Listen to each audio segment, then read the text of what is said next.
नमस्कार दोस्तों। लगता है आप लोग दिनेश त्रिवेदी को भूल गए हैं।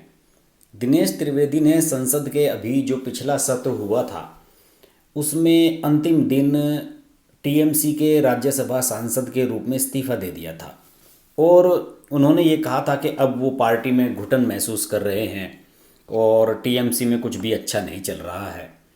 इस पर मैंने वीडियो बनाया था और एक चर्चा ये निकल कर सामने आई थी कि शायद इन्हें दिनेश त्रिवेदी को राज्यसभा में फिर से चुनवाया जाएगा, क्योंकि अभी इनका 5 साल का कार्यकाल बचा हुआ था राज्यसभा का। टीएमसी के खाते से ये 2020 में ही राज्यसभा के सांसद बने थे।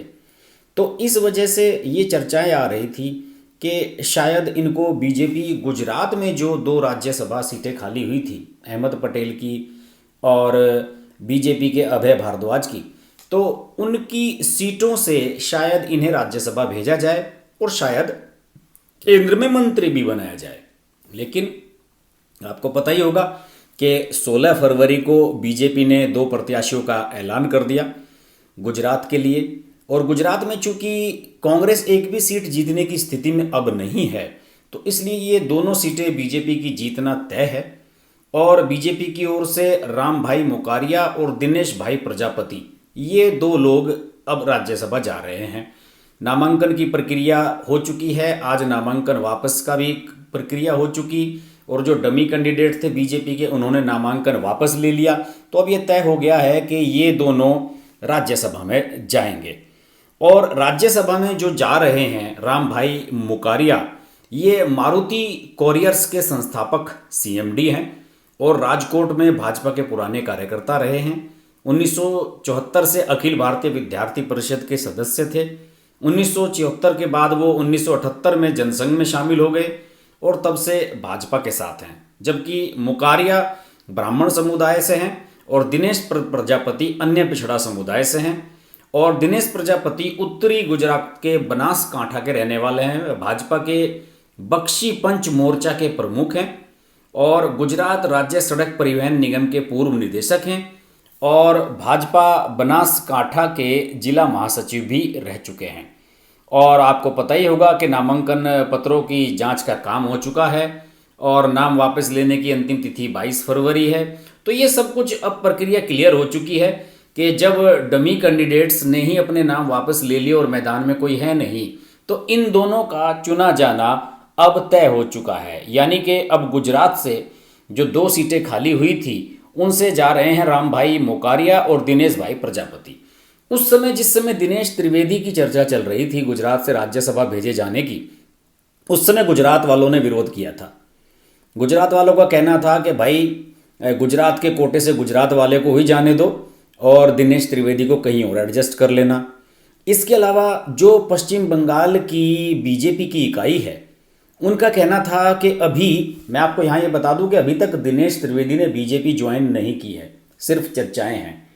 दूसरी ओर पश्चिम बंगाल बीजेपी की जो इकाई है उनका ये कहना था कि दिनेश त्रिवेदी का इस्तेमाल केंद्र के बजाय अगर गुजरात और पश्चिम बंगाल की राजनीति में ही किया जाए तो ज़्यादा बेटर होगा, क्योंकि पश्चिम बंगाल में बीजेपी के पास उतना बड़ा कैडर नहीं है।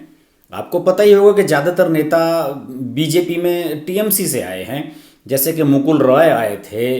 इसके अलावा शुभेंदु अधिकारी आ चुके हैं, वैशाली डालमिया आ चुकी हैं, राजीव बनर्जी आ चुके हैं, तो कई नेता आ चुके हैं। तो दिनेश त्रिवेदी भी आ जाएंगे और इससे माहौल बढ़िया बनकर आएगा बीजेपी के समर्थन में गुजरात में। तो ये बात तय हो गई थी और उसी दिन अमित शाह ने भी इसे रोल बैक कर लिया और ये तय हुआ कि दिनेश त्रिवेदी को राज्यसभा भेजने के बजाय उनका इस्तेमाल गुजरात में ही किया जाए, पश्चिम बंगाल में ही किया जाए। पश्चिम बंगाल में पैदा हुए हैं, गुजरात में भी काम कर चुके हैं, पायलट रह चुके हैं और बौद्ध भिक्षु, एक बार से उनकी चर्चा आई थी कि भिक्षु बनने जा रहे हैं और कई ऐसी एक्टिविटीज़ में रहे हैं। और जब आपको पता होगा कि देश के सबसे चर्चित रेलवे मंत्रियों में से रहे हैं, सुरेश प्रभु से पहले ये इन्होंने भी इस्तीफा दिया था और इस्तीफा इसलिए दे दिया था कि इन्होंने टीएमसी यूपीए का सहयोगी थी और ये रेलवे मंत्री थे और इन्होंने बजट में किराया बढ़ा दिया था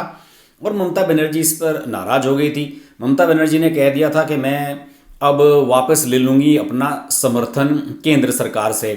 क्यों केंद्र सरकार ने किराया बढ़वाया, जबकि दिनेश त्रिवेदी का ये कहना है कि उस समय किराया बढ़ाना जाना बहुत ज़रूरी था, क्योंकि रेलवे का जो डिपार्टमेंट है अपने कर्मचारियों की सैलरी भी नहीं निकाल पा रहा था। तो ऐसी स्थिति में बड़े दबाव के बीच उन्होंने इस्तीफा दिया था और ये बहुत चर्चाओं में रहा था। इसके अलावा 2019 का लोकसभा चुनाव वो हार गए टीएमसी के बैनर पर। बैरकपुर सीट से अर्जुन सिंह ने उन्हें हरा दिया बीजेपी के। उसके बाद खैर 2020 में उन्हें ममता बनर्जी ने राज्यसभा में भेजा जरूर, लेकिन तल्खी दोनों के बीच में आ चुकी थी। तल्खी दोनों के बीच पहले से ही थी। और दिनेश त्रिवेदी का मैं एक बयान पढ़ रहा था, उसमें उन्होंने ये भी कहा है कि जो टीएमसी है वो अपनी जड़ें भूल रही है। देखिए, उनकी जड़ खोखली हो रही है। उनका कहना है कि मुकुल राय कभी उनकी जड़ों में हुआ करते थे, या मैं उनका पुराना साथी था, शुभेंदु अधिकारी उनके पुराने साथी थे ममता बनर्जी के। आज सब एक के बाद एक बिछड़ रहे हैं। तो निश्चित रूप से ये तो तय है कि कमज़ोर हो रही है तृणमूल कांग्रेस पश्चिम बंगाल में। बहरहाल अब ये तय हो गया है कि दिनेश त्रिवेदी राज्यसभा नहीं जाएंगे और ना ही उनका केंद्र की राजनीति में इस्तेमाल होगा। अब उनका इस्तेमाल पश्चिम बंगाल की राजनीति में ही बीजेपी करेगी। हो सकता है कि उन्हें कोई बड़ा मिनिस्टर बनाया जाए। अभी तक तो लोग ये भी कह रहे हैं कि अभी सीएम का फेस नहीं है बीजेपी के पास। वहाँ शुभेंदु अधिकारी युवा हैं, उन्हें आप सीएम नहीं बना सकते। दिलीप घोष जो प्रदेश अध्यक्ष हैं, उनके बारे में कहा जाता है कि उन्हें सीएम बनाया जा सकता है अगर वहाँ पर बीजेपी जीतती है तो। लेकिन दिलीप घोष को जमीनी नेता उतना बड़ा नहीं माना जाता। उन्होंने कोई बड़ा चुनाव इस तरह का अभी नहीं जीता है। बाबुल सुप्रियो जो है, उनकी छवि बड़ी कंट्रोवर्शियल रहती है। केंद्र में मंत्री भी हैं, उन्हें वहाँ पर सीएम बनाकर शायद बीजेपी वेस्ट नहीं करना चाहेगी। तो ये बड़ा एक अजीब सा कॉन्फ्लिक्ट शुरू हो गया है बीजेपी के अंदर ही कि जो टीएमसी से लोग आ रहे हैं उन्हें आगे एडजस्ट कैसे किया जाएगा। बहरहाल बताया जाता है कि अभी जब अमित शाह गए वहाँ पर पश्चिम बंगाल के दौरे पर, तो उसमें उन्होंने ये तय किया है कि दिनेश त्रिवेदी को चुनाव से कुछ समय पहले ही, चुनाव अभी एक आध महीने के अंदर डिक्लेयर होने जा रहे हैं और शायद मार्च में ही उसकी तिथियां डिक्लेयर हो जाएं, तो उन्होंने ये भी कहा है कि अब दिनेश त्रिवेदी का इस्तेमाल पश्चिम बंगाल की राजनीति में ही किया जाएगा, यानी ममता के तीर ममता पर ही चलाए जाएंगे। बहरहाल दिनेश त्रिवेदी क्या फ़ायदा बीजेपी को पहुंचा पाते हैं ये तो आने वाला समय बताएगा। लेकिन इतना तो तय है कि दिनेश त्रिवेदी अगर विधानसभा चुनाव लड़ते हैं और जीतते हैं और बीजेपी की अगर सरकार बनती है, तो दिनेश त्रिवेदी को एडजस्ट करने में बीजेपी को दिक्कत तो ज़रूर आएगी, क्योंकि उन्हें आप एक छोटा मोटा मंत्रालय नहीं दे सकते। जिस व्यक्ति ने देश में केंद्रीय रेल मंत्रालय चलाया हो, उसे आप छोटे से मंत्रालय से एडजस्ट नहीं कर सकते। मुझे लगता है कि बीजेपी की सरकार अगर बनती है पश्चिम बंगाल में, तो उसे शायद सीएम के साथ साथ कोई डिप्टी सीएम भी बनाना पड़े। शायद उन्हें वो स्ट्रक्चर बनाना पड़े जिस तरह का स्ट्रक्चर उत्तर प्रदेश में बनाया गया था, योगी और उनके साथ 2 डिप्टी सीएम। बहरहाल ये अभी दूर की कौड़ी है, कुछ महीने लगेंगे चीज़ें सामने आने पर, लेकिन दिनेश त्रिवेदी पर हमारी नज़र बनी रहेगी। आप देखते रहिए हर्ष की बात लाइव। नमस्कार दोस्तों, मैं हूँ रवीना टंडन और आप देख रहे हैं हर्ष की बात। हर्ष जी एक बहुत ही सीनियर और बहुत ही समझदार जर्नलिस्ट हैं एंड मेरे मित्र भी हैं। तो बहुत खुशी है मुझे आपको बताने के लिए कि उनका ये जो यूट्यूब चैनल है बहुत ही कामयाब है और उसके लिए मैं उनको बहुत मुबारकबाद देना चाहती हूँ। एंड एक चीज़ ज़रूर कहूँगी उनके लिए कि वो बहुत एक अच्छे इंसान भी हैं।